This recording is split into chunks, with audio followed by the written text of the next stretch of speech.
fiy dégg ñu ngi dégg naan ci biir palais bi kat amoon na xuloo ak xeex diggante président ak premier ministre bi ñu naan waaw lan la woon ñu ni dafa am ay bourses yu fi américains yi joxe woon président bi ci nii ko fen yi de yëngal na aras duul yu tooy yi yëngal na aras gisoo leen aras ñu muy yëngatoo ay waay opposition fen ba leen duul opposition boo xam ne yow say opposition yëpp ci ay duul nga ko bëgg a wékk ay fen ay duul di dajale rek loo fen tey suba nga fen la ke des zéro argument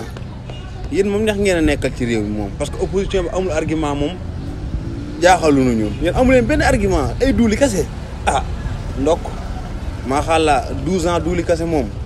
opposition 50 ans opposition duulu kase rek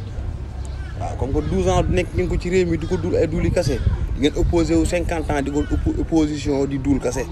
wóor na yàlla ba leen duuli yàkkab di ngeen Sonko ak Jomaay xuloo trop mais loolu du mas a am ci àdduna Sonko mooy Jomaay waaye Jomaay mooy Sonko ku gëm ni Sonko yi Jomaay laalal ma seen salaamaaleykum waaw ma ne wuyu paa bi kan moo ko jox dorog kii kan moo ko mandiloo ni ba mu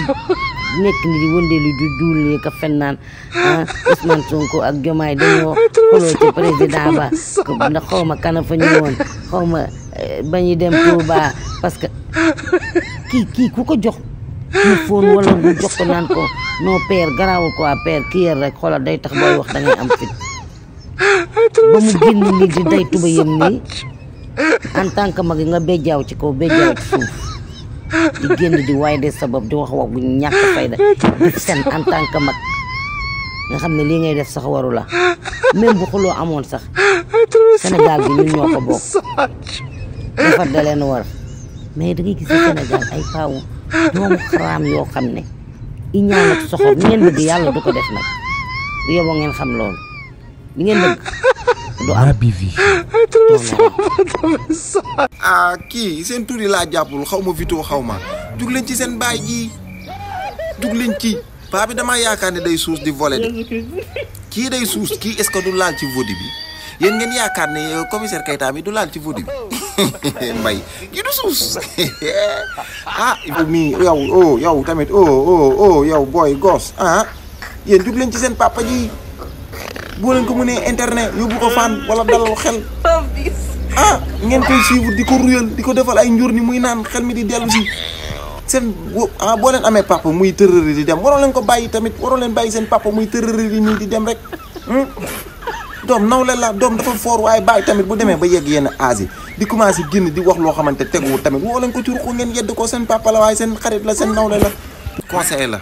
nit boo amee sa baay mu jëm ci fenn foo xamante baaxul ngay ndaw da nga koy woo yedd ko yedd sa baay dara nekku ci bu bañee jamono ji bu bañee utal buum boo ñëwee ma jox la buum nga yeew ko ci biir kër gi yeew leen seen papa ji ci biir kër gi mu toog te yam te noppi parce que li muy génne ci gémmiñam gii dina ko dugal barke rasulillahi commissaire Keita bi ay man kanam gi muy mel ni njegeen naay orthopédique xaw ma ñaari veeram yi nii ak bëtam yi sew yi muy ndoroog paxu bakkenu fadam nii veeram yi ni mel ni paxu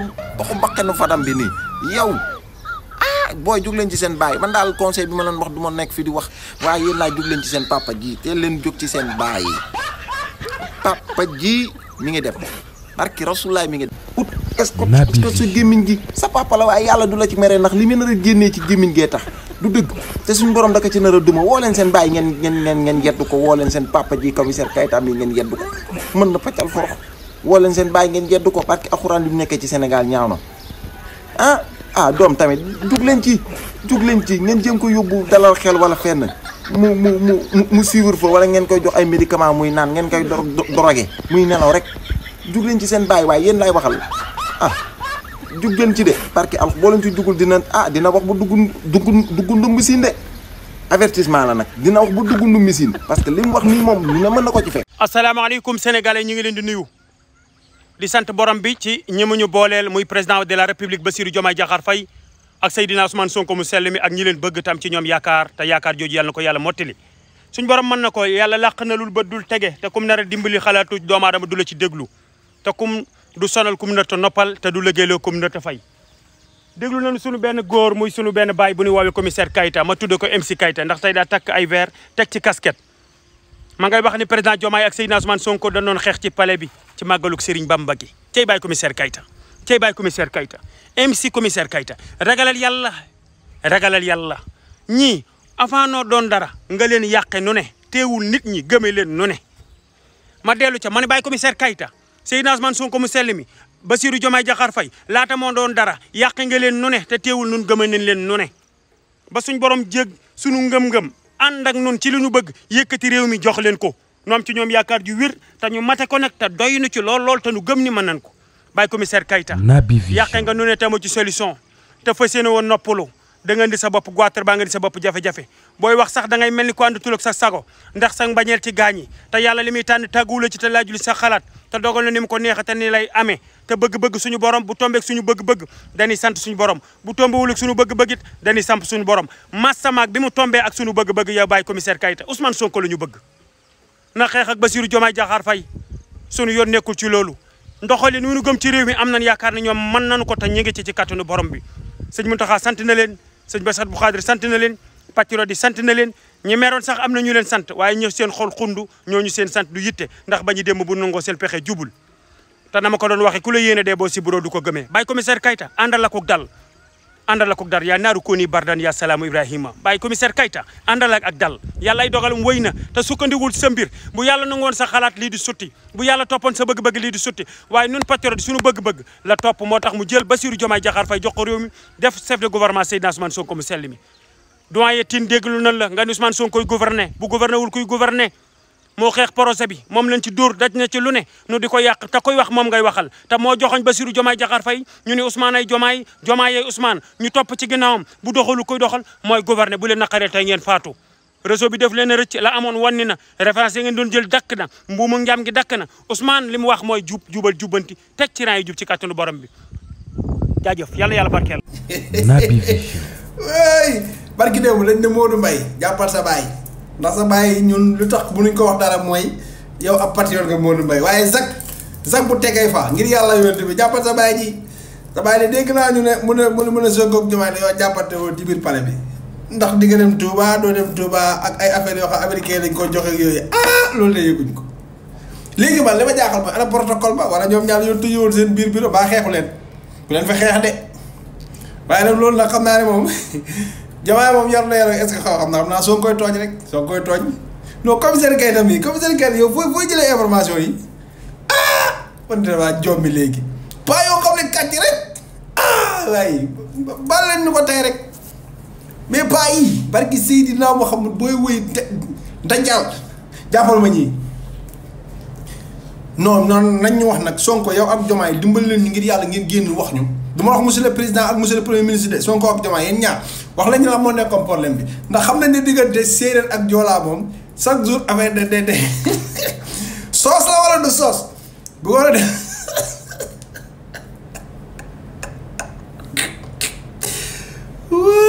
paa bi de wax yi réyin ci wax nag paa bi dina dee de jàpp leen paa bi depuis moom mu futti doon ay luppanaar ci moom laa ko njëkk a déggee pas commissaire Keita daal moom daal nee na Sonko ak Diomaye daal dañoo nekkoon ci palais ba di xëccoo ay di nga dem Touba wala doo dem Touba waaw mais Touba rek daa neexoon nag soos yi ak misiw yi xam nga séeréer yi ak joolaay moom soos ak misiw yi moom surtout séeréer yi jàppalee loo paa bi ngeen laajal ma ko kan moo koy yegg information ak waa GIGN yéen fan ngeen nekkoon protocole bi fu ngeen nekkoon bu du ngeen atte ñaar ñi ñuy xuloo ci ay damay dem Touba am doo dem Touba te man li ma jaaxal mooy ñoom ñaar dem nañ Touba tranquillement ku ci nekk dem na fa 2 fois xaw ma ñëwaat. Naby Vision. wala ci lekkum soos ba moom ay Sonko ak Diomaye baal leen ma waaye ngir yàlla premier ministre ak monsieur le président son excellence baal leen ma de baal leen ma paa bi kan laa dégg mu ne ay ngeen doon xuloo ci biir palais ba naan ba mu ne moom réew mi de masa waay père kat jaaga la dara rey de barki Seydina moom ndax ñii xam naa dañ fi def 50 ans te yow xam naa ne moom leen dese matul 20 ans nga jéggal ma rek Jacques jaar nañ la patriote bu mag bi yow moom macha allah. Article 6 de la Constitution du Sénégal liste les institutions. La troisième institution de la République du Sénégal, c'est le gouvernement. Le chef du gouvernement, article 53 de la Constitution du 22 janvier 2001 modifié, c'est le Premier ministre. Donc il n'y a pas de gouvernance sans gouvernement. Et il n'y a pas de gouvernement sans chef du gouvernement, qui est le seul responsable de la mise en œuvre et de la conduite de la politique de la nation. Le président de la République, Bassirou Diomaye Faye, détermine la politique de la nation. Ça, c'est quelque part la mise en forme. Et il a le droit et les prérogatives même d'intervenir dans la mise en œuvre. Mais s'il a un Premier ministre efficace, responsable et efficient, comme Ousmane Sonko, Naby Vision, il peut laisser faire. Et ça, c'est en nette connivence avec la Constitution du Sénégal. Lisons ensemble l'article 53, l'article 54, 55, 56, 57 de la Constitution qui liste les dispositions constitutionnelles du Premier ministre, c'est-à-dire ses prérogatives, quoi. Mais le doyen Alioune Tine, Boudemé Bani, le Premier ministre gouverne. Ça, c'est une lapalissade, c'est une évidence. Du point de vue étymologique, le Premier ministre gouverne. Du point de vue constitutionnel, le Premier ministre gouverne et dispose de l'administration. Du point de vue institutionnel, c'est à lui de le faire. Mais du point de vue historique, malheureusement, on n'a pas l'habitude de voir des premiers ministres qui exercent la plénitude de leur pouvoir. Raison pour laquelle ça turlupine certains esprits. Mais ça ne devait pas toucher, apostropher l'esprit du doyen Alioune Tine, qui a quand même fait beaucoup de choses au Sénégal et dans la sous-région. Raison pour laquelle ça nous a un peu interpellés. Donc, monsieur le doyen, vous devez retirer vos propos. Ou bien, vous devez, en réalité, rétablir la vérité. Nous dire ou nous montrer que vous savez quoi. Que votre volonté, manifestement, elle est positive. Parce que, avec le glissement linguistique, on sent qu'il y a une volonté de vouloir diviser le Premier ministre et le Président de la République. De vouloir créer une disjonction entre la primature et la présidence, du point de vue administratif. Naby Vision. Ça, c'est méconnaître l'administration sénégalaise. Ça, c'est méconnaître les institutions constitutionnelles. Ça, c'est méconnaître l'ordre constitutionnel et l'ordre politique établi par le projet actuel. Et c'est quelque part malheureux. Donc, le doyen Alioune Tine moom warul di wax propos yu mel noonu biir Sénégal. Mais malheureusement, et ça je le dis avec le cœur meurtri, il y a des gens qui ne vivent que par les troubles, que par le désordre, que par les conflits. Quand il y a ordre, ils sont mal à l'aise. Quand il y a désordre, ils ont de la matière. Et c'est malheureux. Et je pense que, de bonne foi, le doyen Alioune Tine n'osera pas dire ça pour créer une quelconque fissure. Ça, c'est trahir même la République du point de vue de la société civile. Parce qu'une société civile doit demeurer tiers secteur, contre-pouvoir, mais avec des productions intellectuelles qui aideront le pouvoir à mieux faire, mais pas à diviser.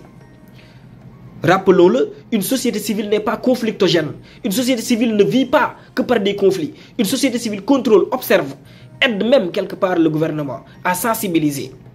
à aider, à éduquer politiquement